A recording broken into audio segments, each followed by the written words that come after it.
They set up the paralyzed girl as a joke on a blind date until the single dad CEO took her hand and said, "She's with me." The warm glow of amber light poured over white linen tablecloths.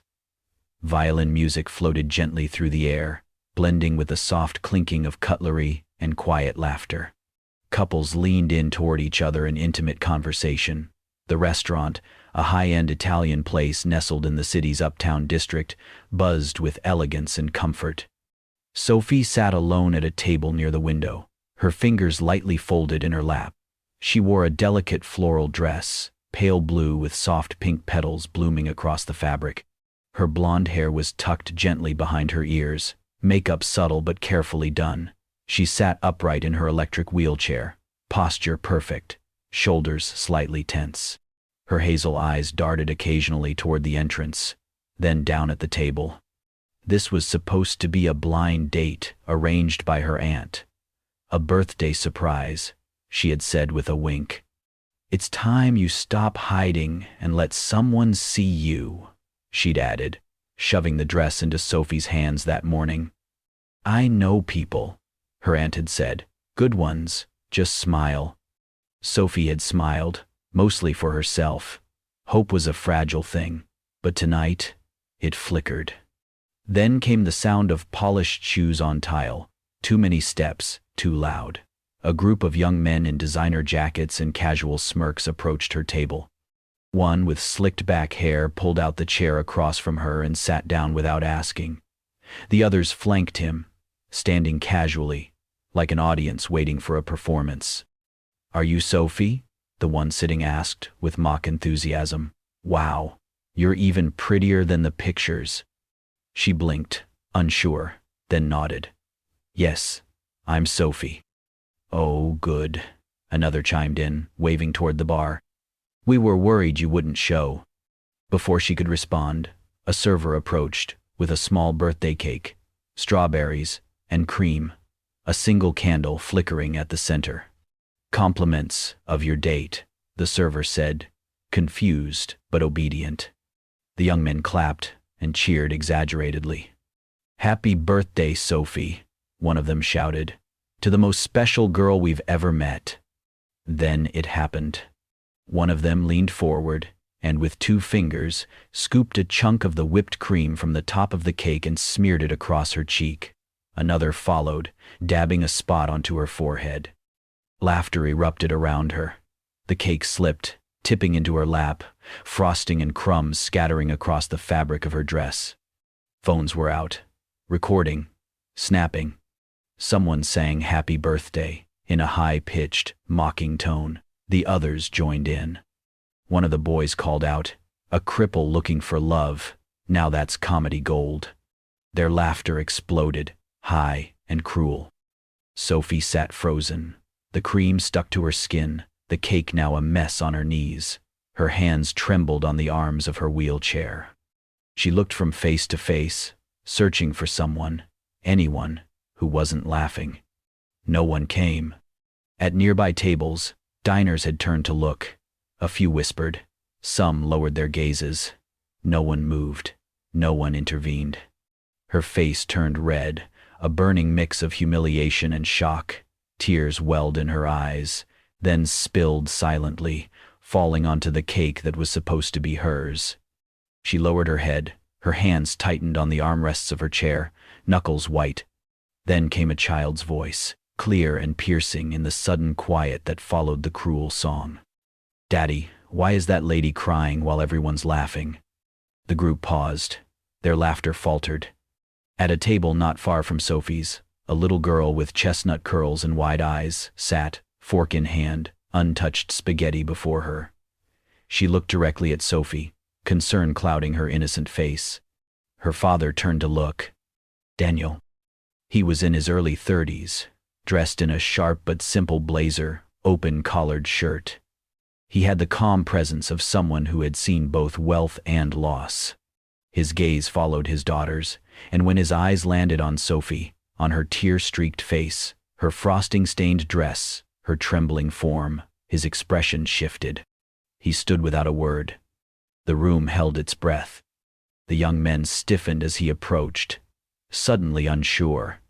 Daniel walked past them without so much as a glance, straight to Sophie's side. Without asking, he pulled out the chair beside her, sat down, and gently reached for her hand. She looked up, startled. His voice was steady, low, and unshakable. "She's with me." Dead silence. The young men blinked, confused. Then, slowly, realization and fear settled in as they noticed the way people looked at Daniel. Recognition, respect, power. One of them muttered something under his breath. The others backed away, embarrassed and uneasy. Within seconds, they dispersed.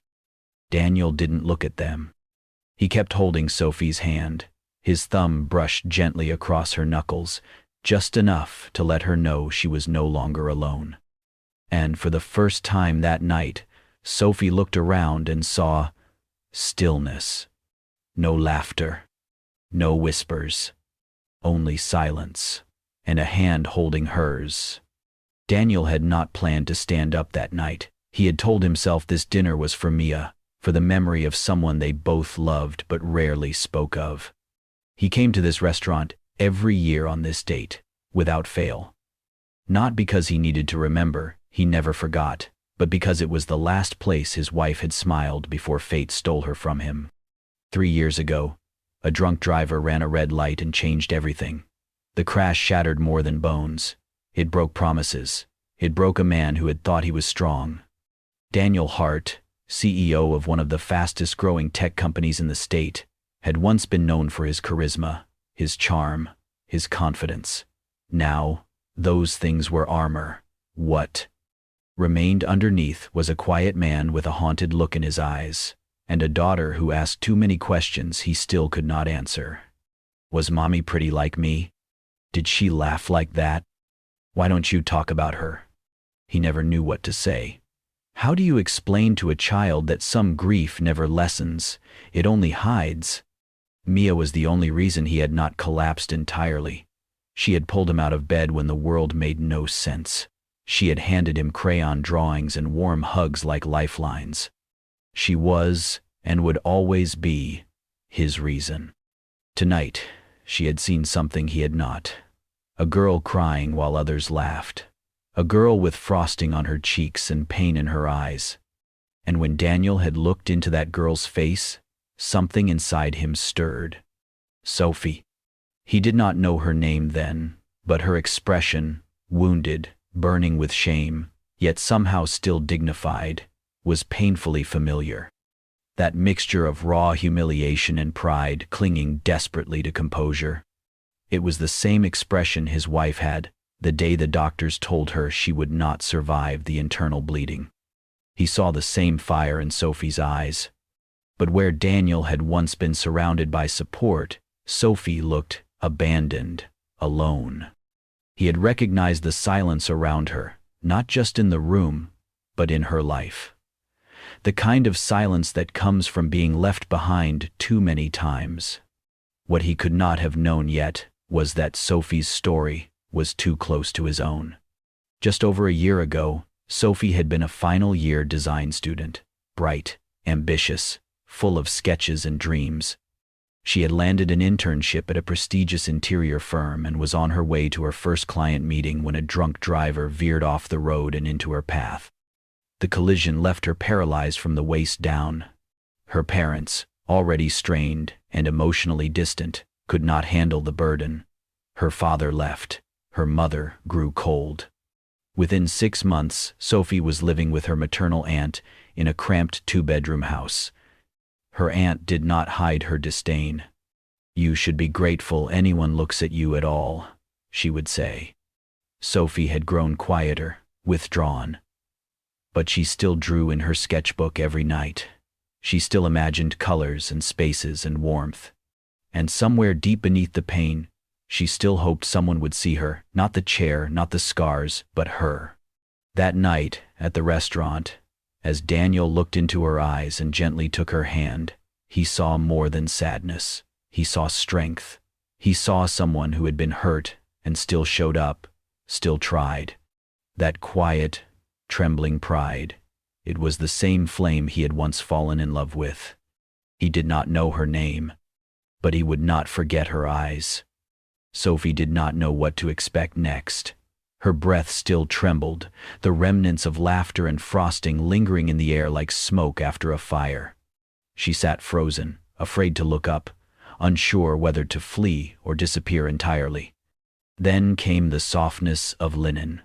Daniel leaned in gently, pulled a handkerchief from the inside pocket of his blazer, and, without saying a word, dabbed at the smear of frosting still clinging to her cheek.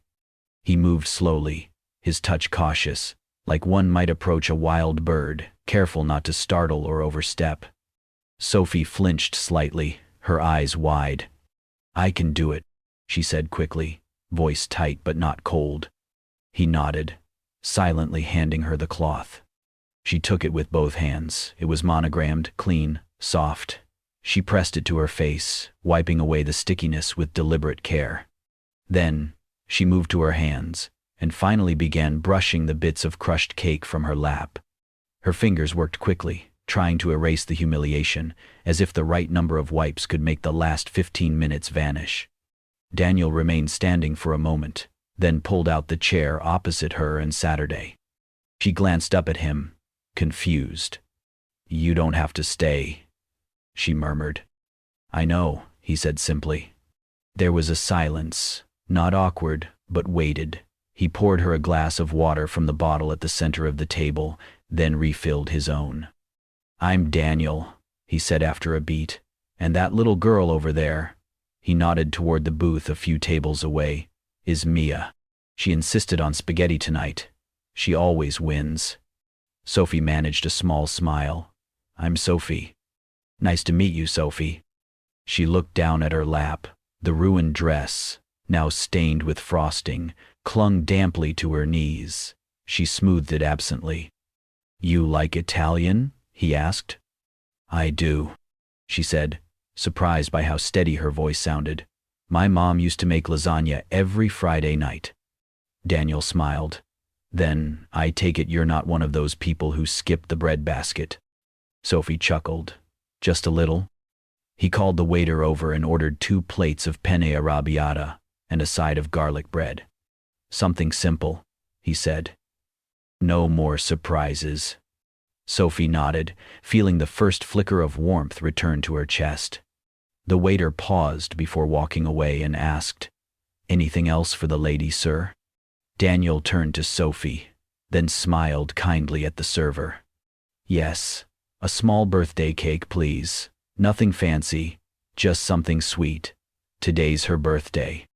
Sophie's eyes widened slightly, her lips parting. The server blinked, clearly surprised. "Right away, sir." Sophie stared at Daniel. "You didn't have to do that." He tilted his head. "No one has to be kind, but sometimes it's all that's needed." Around them, the atmosphere had shifted.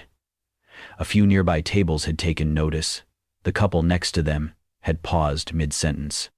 The waiter who had delivered the original cake glanced over from the bar, brows raised. Daniel leaned forward, resting his arms casually on the table. "You know," he said gently, "it only takes one person to see you the right way, and suddenly the whole world goes quiet." Sophie's breath caught. It was not just what he said, but how he said it, as if he meant it for her, and only her, as if he had seen through the frosting, through the chair, through the silence, and still chosen to stay. A moment later, tiny footsteps pattered across the tiled floor. Mia appeared at Sophie's side, clutching a napkin in her small hand. She looked up at her father for permission, then turned to Sophie with a shy smile. "You're so pretty," she whispered. "Like Mommy." Sophie's heart cracked. The napkin in her lap was damp now, but not from the water glass. Her hand trembled as she reached for Mia's, her voice just above a whisper. "Thank you." Tears welled again, but this time they were different. They were not born of shame. They were the first tears Sophie had cried in years that came from a place of being seen. The city streets were quieter now. Most of the dinner rush had passed, and the soft amber glow of the street lamps bathed the sidewalk in a sleepy kind of warmth.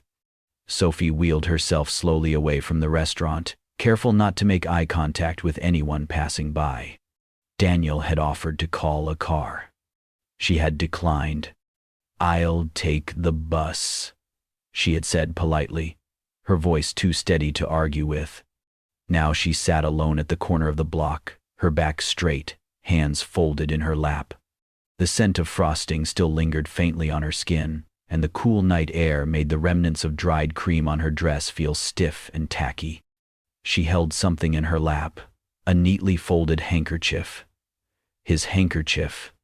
It was warm from her hands, her fingers curling around it like it was the only thing tethering her to the moment they had just shared. Behind her, soft footsteps approached, then stopped a few paces away. Daniel did not speak. He stood quietly, giving her space, letting her breathe. After a long moment, she finally said, her voice quiet, almost to herself, "Tonight was really nice. Maybe the nicest birthday I've ever had." She didn't turn around. "I think it's the first time in years someone treated me like I was just normal," she added, a wry chuckle in her voice. "Like a woman, not a pity case." Daniel stepped forward, but only to crouch slowly beside her, lowering himself until his eyes were level with hers. "You are a woman," he said gently, "and you are anything but ordinary." Sophie turned her head toward him, her eyes shining in the low light, then quickly looked away. "You're very kind," she murmured. "Too kind, but you don't have to do all this." He tilted his head slightly. "All what?" "This," she gestured vaguely. "Being nice, staying, making speeches, giving me cake." Her voice trembled slightly now, even as she tried to smile. "I've had people come close before, try to play hero. But when things got too real, when I couldn't be the version of me they wanted, they left." Daniel didn't respond right away. Sophie's eyes dropped to the handkerchief in her lap, her thumbs pressed into the fabric. "I believed someone once," she said softly. "I thought maybe I was still lovable. But then he told me he couldn't see a future with a girl in a chair." She took a breath that hitched halfway through. "So I stopped letting people in. It's easier that way." The silence that followed was neither awkward nor empty. It was full, honest. Then, without a word, Daniel reached into the inside pocket of his blazer and pulled out a business card. He didn't hand it to her right away. Instead, he placed it gently on her palm and closed her fingers over it. "I'm not here to rescue you, Sophie," he said quietly. "I've already failed to save someone I loved." Her eyes lifted slowly to meet his. "My wife died in a car accident 3 years ago. Drunk driver. I held her hand and begged her to stay, and still, I lost her. I know what it feels like to be completely helpless." He exhaled through his nose, eyes steady. "I'm not here to be a hero. I'm just a father trying to raise a little girl who still believes people are good. And last night, she told me that she saw me smile for the first time in months." Sophie blinked, her eyes now shimmering. "She was talking about you," he added. A pause. And then, slowly, Sophie gave the faintest nod, her fingers curled around the card in her hand. The bus rounded the corner a moment later, headlights glowing in the dark. Sophie turned her chair slightly, preparing to board. She didn't say goodbye. She didn't have to. Daniel remained where he was, standing now, watching her go, not with disappointment, but with quiet faith. A soft smile touched his lips. He was willing to wait. The bookstore was quiet that afternoon, its usual hum of soft jazz and shuffling pages broken only by the occasional ding of the entrance bell. The place smelled of old paper, polished wood, and fresh coffee from the cafe counter tucked in the back. Sophie sat behind the register, a novel in her lap she had barely touched for the last 10 minutes. Her thoughts kept drifting, to that night, to that man, and to the silence that had followed. She had not called. She still wasn't sure why. The memory of his hand, warm and steady around hers, came back with stubborn regularity. So did the sound of his daughter's voice, soft, sincere. "You're so pretty, like Mommy." The door chimed. Sophie looked up automatically, then froze. There, in a yellow sundress and pink sneakers, stood the little girl from the restaurant, Mia.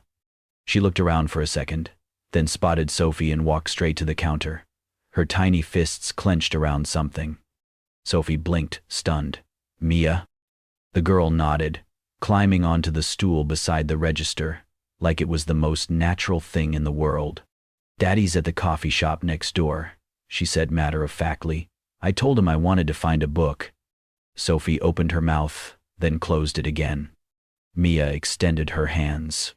Resting in her small palms was a silver wristwatch, simple, old-fashioned, its face scratched, the leather strap slightly worn.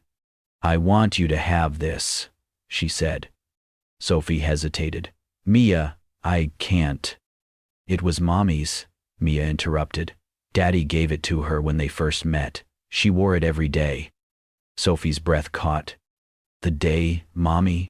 Mia's voice trailed off, but she recovered quickly. "The day she left, the watch stopped ticking. Daddy never fixed it." Her eyes searched Sophie's. "But he kept it, always, even though it made him sad." Sophie reached out slowly, her fingers brushing the worn leather band. Mia gently pressed it into her hand. "Now it's yours," she said, "because Daddy smiled again yesterday." The weight of the watch in Sophie's palm felt heavier than gold. She stared at it, unmoving, until her vision blurred. "I used to have one just like this," she whispered. "It was my favorite. I wore it the day I got hurt." Her voice broke. She did not finish the sentence. The watch's face gleamed faintly in the sunlight streaming through the window. Sophie turned it over, ran her thumb across the back. The initials were faint but still visible, E.H., engraved with care. Her chest tightened. Later that night, after closing, she went home and pulled out the folder she had buried deep in a drawer, the one with her hospital records, insurance denials, and unpaid invoices. She hadn't looked at it in months. She flipped through page after page until she found it. A stamped receipt from the rehabilitation center where she had been transferred 6 weeks after the accident. The words, "Anonymous donor payment received," were typed in the margin. Below it, barely legible, a thank you letter her mother had written on her behalf. Sophie's hands trembled as she unfolded the page. At the bottom, a signature. Bold, confident, slightly slanted to the right. Daniel Hart. The same handwriting. The same name printed on the business card still tucked inside her wallet. She stared at it for a long moment, her throat tight, heart pounding, her fingers closed slowly around the letter. He had helped her. Before he knew her. Before he held her hand.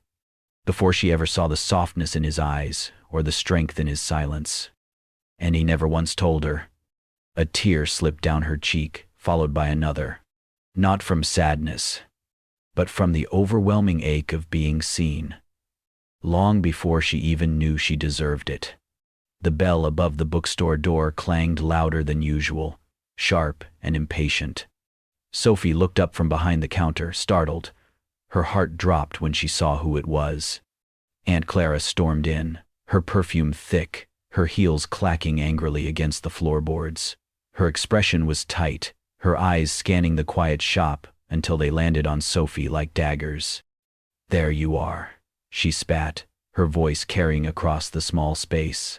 "Playing shopkeeper again, are you?" Several customers turned their heads. Sophie's pulse quickened. "Aunt Clara, please, not here." But the older woman had no intention of keeping her voice down. "I should have known you'd be hiding here, pretending to be busy," she snapped. "Tell me, how's that rich boyfriend of yours? What's his name again? The CEO? The one who took pity on you?" Sophie's face flushed. "Please, stop." Clara smirked, loud enough for everyone to hear. Oh, don't act innocent. I heard about him. You can't even hold on to a man who looks at you out of charity. Did he finally realize you're nothing but dead weight? A murmur rippled through the customers. A barista behind the counter froze mid-pour. Sophie tried to keep her composure. You're making a scene. Please, leave. Clara crossed her arms. A scene? You think I care? I've wasted years on you. I'm the one paying for your fancy electric chair. You'd still be crawling if it weren't for me. You owe me, Sophie. You owe me for everything. Sophie's lips trembled. That's not fair. Clara stepped closer, lowering her face until their eyes met. Fair? She hissed. Fair is me letting you live in my house instead of sending you to a care home. You should thank me every single day. Sophie's breath hitched. She wanted to speak, to defend herself, but the words stuck. She felt every eye in the room pressing down on her, pitying, uncomfortable, silent. Her fingers tightened on the counter. Aunt Clara, please, go home. Don't tell me what to do, Clara barked. You've never done a thing for yourself. You can't even... A calm, steady voice interrupted her. She can. The bookstore fell silent. Daniel stepped out from behind the tall shelves near the back, his frame cutting sharply against the rows of books. He had been there for several minutes, quietly observing, jaw tight, fists barely unclenched. Now, his eyes were fixed on Clara, with quiet, lethal calm. Excuse me? Clara demanded, spinning toward him. And who are you? I'm someone who's heard enough, Daniel replied. His tone was low, but carried like thunder. And someone who's tired of watching good people be punished for surviving. Clara blinked, thrown off by the authority in his voice. He walked forward, slow, measured. You didn't buy her anything. You bought leverage. You kept her small so you could feel big. But that ends now. Clara's mouth opened, but Daniel kept talking, his words deliberate and sharp. She doesn't owe you. Not for the chair. Not for the roof over her head. Not for your cruelty dressed as kindness. He reached into his jacket, pulled out a folded paper, and laid it neatly on the counter between them. That's a receipt. Every remaining payment for this wheelchair is settled, paid in full, by me. Gasps filled the shop. Clara's face drained of color. Daniel turned to Sophie then, and his voice softened, not with pity, but with deep certainty. You deserve to stand tall, he said. Not because your legs will one day let you, but because you don't have to bow to anyone again. Sophie's eyes filled instantly. Her throat closed. She couldn't speak, only nod faintly, the tears spilling anyway. Clara took a step back, her mouth twitching as if to argue, but the weight of the moment pressed her silent. She turned, muttering under her breath, and pushed out the door, the bell jingling harshly in her wake. And then, a tiny voice broke the hush. Mommy. Everyone turned. Mia stood near the children's book aisle, clutching a drawing in one hand. She ran to Sophie and wrapped her small arms around her waist. Mommy, she repeated softly, tilting her face upward. Can we go home now? Sophie froze, then cradled the child close, her heart swelling painfully. Daniel exhaled, blinking back the sting behind his eyes. He placed a steady hand on Sophie's shoulder, his voice barely above a whisper. You're not alone anymore, he said.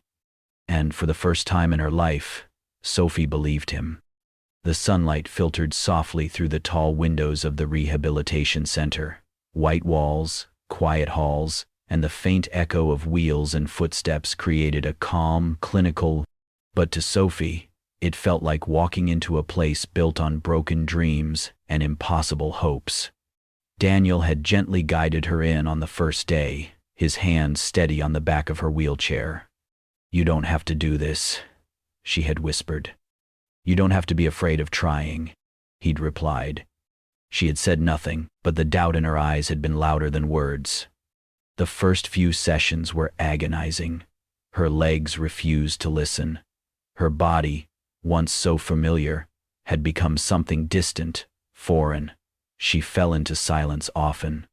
But every day, like clockwork, Mia would arrive, little footsteps skipping into the room, hands full of drawings.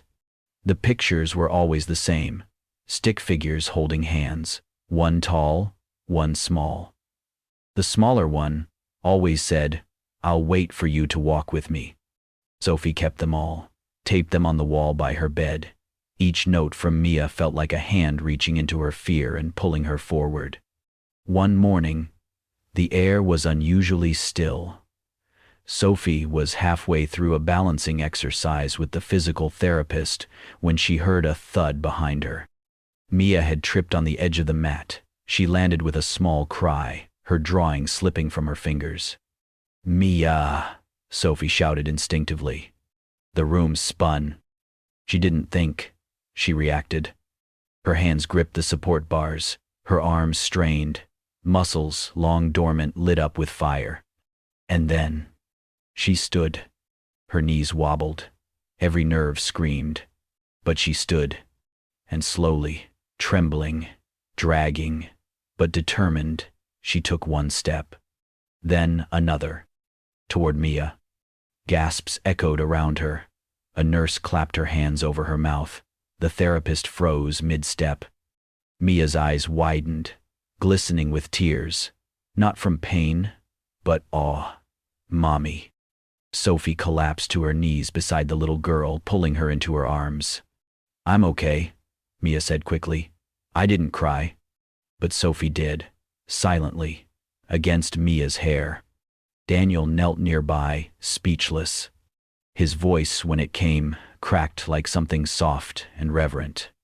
"You did it. I knew you could. You just needed someone who believed in you first." Sophie looked up at him, and for the first time, her tears weren't from grief, fear, or loss. They were from belief. In herself. In love. In tomorrow. The ballroom shimmered under a canopy of soft golden lights. Tables dressed in ivory linen surrounded the polished stage, where a large banner read, "Together we rise, a gala for road victims and recovery." Daniel stood near the back of the room, greeting guests with quiet confidence, his black tux tailored to precision. But every few seconds, his eyes flicked toward the entrance, waiting. And then, she came. Gasps fluttered through the room as Sophie stepped in, slow but steady, one hand clasped in Mia's. Her white dress flowed around her like light itself. Her hair, loosely curled, shimmered under the chandelier. The crowd murmured, recognizing her. "That's the girl from the accident last year. She couldn't walk. And now, look at her." Mia beamed, her tiny steps in sync with Sophie's. The little girl tugged gently, leading her across the ballroom. Daniel's face softened the moment he saw them. His smile was no longer just one of love, but of pride, of awe. When the MC took the stage and called Sophie's name, she hesitated, but Mia didn't. The child ran forward, grabbed the microphone, and dragged it down to her height. Her voice echoed bright and bold.